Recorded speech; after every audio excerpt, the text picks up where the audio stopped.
خدای هەست شارەداریێت مەزنێت باکوورێت هاتیە گرتن وەکە خزمەتێکێت کە ناچاوە ئەم خزمەتێت بێ دەرێش ملت ڕەتکەن ئەو ژ وێ خزمەتێ هەکارش ملت ڕەتکەن ئەب تاعباخۆ ئەب کەداخۆ ئەب خۆیاخۆ یعنی وێ تعبێ وێ زەحمەتێت بهێنن اش ملت ڕە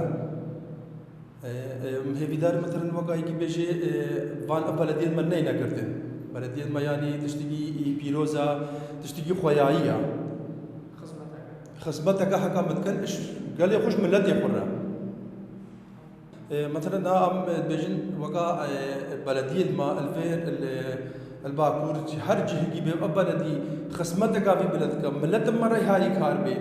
ملت نه ئەم تەنێوی خزمەتەکەن ئەم چاوە خزمەتاوانکەن ئەوژی خزمەتە مەڕە هاری کار بن وەقتی هەکە ئەم بەلەدین هاز بێژمەتە بەلەدیامەیە بۆ ڕەکەگە هاتە سەکناندن نەژمە تونێرە دێتە سەکناندن ملت هەمێ بێتیشێ ملت مداهرا بکە ملت گازنێ خۆ بکە ملت سەر قەناتە بپەیوێ ملت سەر ڕادوێ بپەیوێ هەکا بێژێ ئەف 4 سال 5 سالە ئەمیڤێ خزمەتێتکەن ملەتی مەڕەی هاری کار بێ هەکا نگار بێ ئێک نگار بێ وێ ڕێگەن ما بگرێ و بەلەدیە مە بکەتونە بڕاستی گرتنا بان شارەداریە دەولەتا ترک دەسەلاتداریە دەولەتا ترک ئەوەی خۆ نیشاندانە گەلێ کورد یعنی نەقەبولکردن دەسەلاتداری زلمکاری دانە نیشاندان ژبەر شارەداریên باکوورê Kurdistanê Tirkiyeyê hatine girtin gor sîstemê dewletê bi dengê millet bi intîxaba hatine girtin ne ku bi desthilatdariya şaliyê Kurda ve hatiye girtin bi intîxaba hate girtin bi gor sîstem û nîdamê dewletê milletê Kurd li wê derê bi dest xwe veanîn Erdogan jî çi dixwaze bike dewleta Tirk nîdamê xwe desthilatdarî nîdamê xwe dewleta Osmanî dixwaze careke dî ser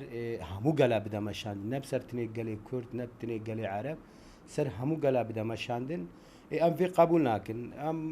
pişta gelê xwe ne pişta milletê xwe ne ew jî birayê me ne ji ber a hatî serê şingalê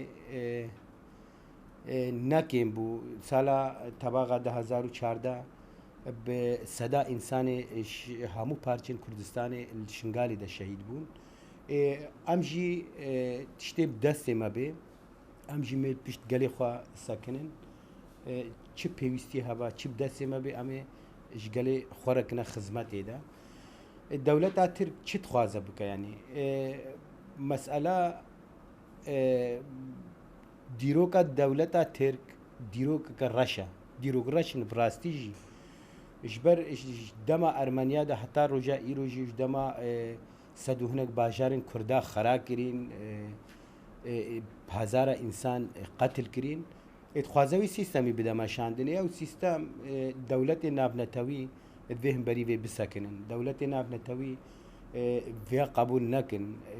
tehdîdê Erdogan ser şaredariyên ku fermî hatine dest veanîn vêya qebûl nekin îro dixwaze yanî Rojava jî tehdîd dike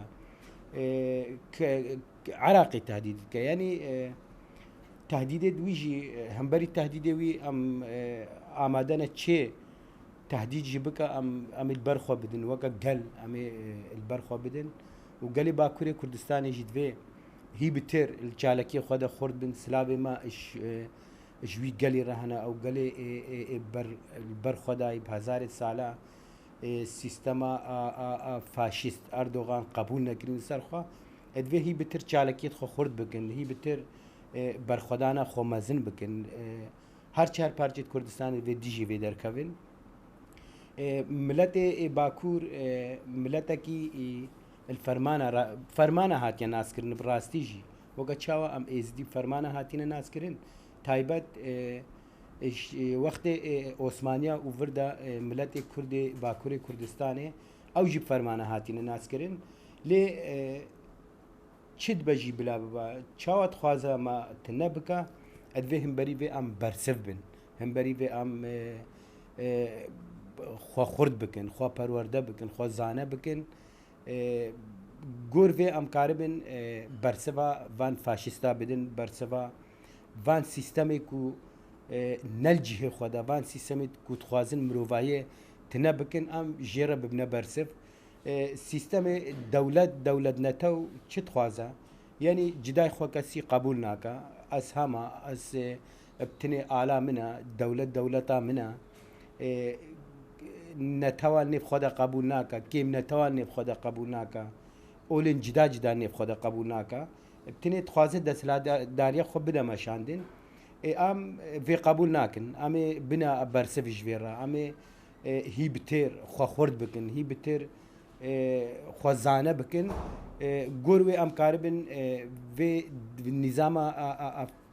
فاشیستە شاش ئەم بدنە سەکناندن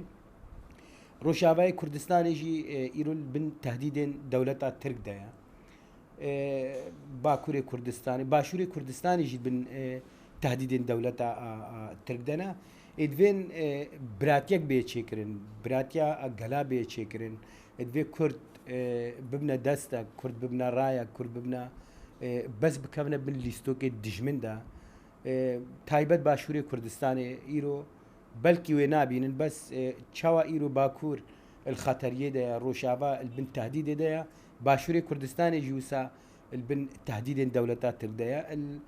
دەما استیفتا باشووری کوردستانی اتفاق بعراقی رە چێکردن ئارتێشا خوانینە نێزیکی سلوپی یانی دخواستن دەما ئەعلانە وەختێ گوتینەمێ دەولەتی ئەعلانکردن باشووری کوردستانی یعنی حازرکێت ئێریشکردنێ کردن ئیرۆ مخابن باشووری کوردستانژی دەستەکت دەوان دەها قاعیدێوان باشووری کوردستانی دەهانە دەستەکت دنێ ئەب هەتا کەنگێ وێ وسامێنن یعنی دەمکورتە ئەمش خەڵکی خۆی باشوور ژێرت بێژن خەڵکی خۆی ئامادە ژێرت بێژن ئەوان شارەداریت هاتیینە گرتن ئەو شارەداری خزمەتا ملەتت کە ملەتی خۆ بڕێبەت بە پێویستی دوی پێکتینە مخابن بەرێت گرن ناخوازن قبول ناکن ئەم هەبن هەبوونا ئەمە قبول ناکن هەبوونا باکووری کوردستانی قبول ناکن دەهێت جارە ڤەکریت بێژنیانی ئەردۆغان تشتە گوت کوردێک کێ دەرێ بخوازە ببە ئەتیفاق ئەزەوێت اتفاقی خەراکن ئێvê نابینن مخابن gelek ajanê ku niha Erdogan re kar dikin ser tinebûna Kurd tinebûna qediya Kurdî tinebûna hemû miletên ku bin van sîstema de jiyan dikin dixwazin vêya tune bikin tinebûna me jî yanî em fermana hatîne naskirin em ê heyfa xwe tola dag xuşkê xwe tola wan însanê ku zindana da بدهێت سالا زیندانە دا ماین بێ سەبەب بێ ئەو ئەمێ تۆلاوان هلینن ئەم مەجبورن بەرخۆ بدن یعنی یەکی بخوازە هەبووناتە تنە بکەتە مەجبوری هەمبەری وی خۆزانە بکی هەمبەری وی تێ بەرسف بدی ئەمژی سلاوی خوا ئش هەموو ملەتی خۆی باکوورە چینن سلاوی خوا ئش هەموو شارەداریێ کو دەستی خۆ بە ئانین ئەم پیرۆزتکن الوان لە چەندی بخوازن دەقتێ بکەن چەندی بخوازن ڤان شارەداریە پشکلێکی بگنە تنە بکن ئەدوێ ملاتێمە هەمبەری وێ بسەکن ئەم ملاتێمە وێ قبول نەکە و تایبەت هەدەپێ پارتێکی ڕسمیە ترکێدا تەمام ڕسمی بوون ئەم کەبنا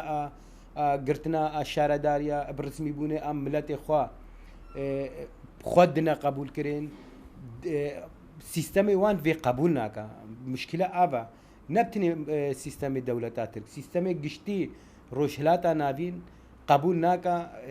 ئەف زمان پێش بکەوە قبول ناکە ئەف زمان قبول ناکە ئەف ملەت ببە ئیرادا قبول ناکە ئەف ملەت یعنی هەبە ئێلڤردا ئەم چ بکن ڤردا ئەم کارە بن چاوە ببنە بەرسڤاوێ بەرسڤاوێژی هەموو گەنجێن کوردا ئێزیدیا عەرەبە ئێکۆ ڤیان سیستەمێ شاش ڤان سیستەمێ dijwar divê hemberî wê bibine bersiv bibine destek van sîstemê ku dixwazin tinebûna însana tune bikin ببنە بەرسڤاوێ ئەمژی سلاوێ خۆ ئش هەموو خەڵکی خۆی باکوورە چینن ڕۆژ ئاوا باشوور ڕۆژهلاتی کوردستان دوێ هی بتر ئەم خواخورد بکەن هی بتر ئەم دژمن ناز بکەن و ئەم دژمناتیا ئەم دەویش ئاژانتیا دژمن بەردن ئەم دەست ینی دۆست دژمن نابە دۆست دوێ ئەم پەیڤەکە بەریەدمە ئەف ڕاستیەکە دژمن تجاریژی نابە دۆست ئەدوێ هەمبەری vê ئەم هی بتر خواخورد بکەن و سلاوێمە ئامادێ ڕەهەنە ئامادە بەرخۆدێر ئامادە شەهیدە دوێ ملەتێمە هی بتر شەهیدێ خۆ خۆی دەرکەوە القەدیا خۆ خۆی دەرکەوە نەتەوێ خۆ خۆدی دەرکەوە گۆری وێ ئەم کارە بن بەرسڤێن ئەردۆغان و نظاما ویە فاشیست تنەبک